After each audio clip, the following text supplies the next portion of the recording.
Un tiraillement qui perdure au sein de la communauté villageoise autochtone de Doké depuis plus de 4 semaines. Une situation davantage sensible qui trouble la quiétude des fils et filles de cette localité.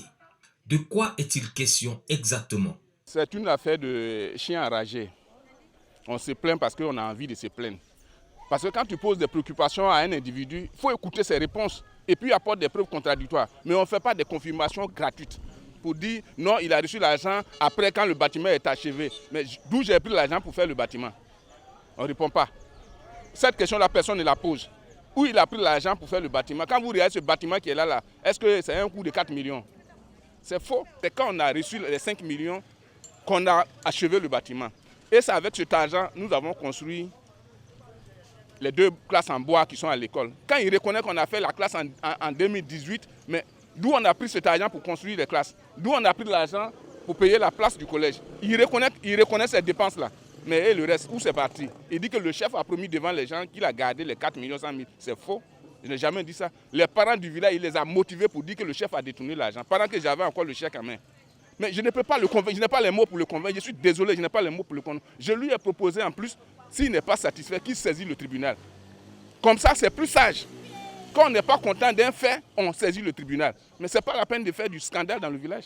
En revanche, Bou Ignace, représentant la communauté autochtone de Doké, déclare à Indexa les propos tenus par l'actuel chef du village, Kei Benjamin. Pour lui, il n'est pas envisageable d'abdiquer aussi longtemps que le bilan financier, le bilan moral revendiqué et énuméré ne sont pas connus. Nous sommes là aujourd'hui pour certains points qui ne vont pas dans ce village. C'est-à-dire l'argent du contribuable que le chef de village a pris, a utilisé à ses fins propres. C'est ça qu'on appelle, on veut le savoir, où il a mis cet argent. En 2018, le SBI avait cassé qu'on appelle, nous avons un marché qu'on appelle marché froid, que le SBI a détruit. Et ils ont donné un chèque de 5 millions. 5 millions. Donc les 5 millions, le chef a pris les 5 millions là, il est venu montrer le chèque dans la maison actuellement qui est la chefferie. Quand il a montré le chèque, on a attendu.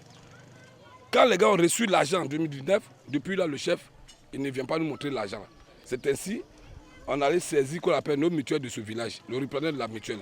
Il a envoyé, il a dit non, que l'argent là, il a pris vraiment, mais il a mis en banque. Il a enlevé 900 000 francs dedans. Les 900 000 francs, il a pris 500 000 pour envoyer, qu'on appelle, dans nos groupes scolaires pour faire 2 prios. Les 400 000 qui restent, il les a amenés pour faire la place qu'on appelle du collège. Que les 400 000 qui restent, qu'on appelle, sont à la banque. D'un moment à l'autre, il va appeler tout le village pour leur montrer de l'argent là. Cela fait aujourd'hui 4 à 5 ans, le chef de village n'a jamais daigné qu'on appelle montrer cet argent. On s'est levé, on allait voir le patriarche du village pour dire on souhaiterait avoir une réunion avec le chef du village pour en parler de ce problème. Quand le patriarche l'a appelé, avec les 12 chefs de famille de Doké l'ont appelé, il dit que lui il ne répond pas à quelqu'un. Que la seule personne à qui il va parler, c'est le sous-préfet. Assouma Kwasi Alexis, sous-préfet de la circonscription, a entrepris un règlement long et difficile pour une solution appropriée.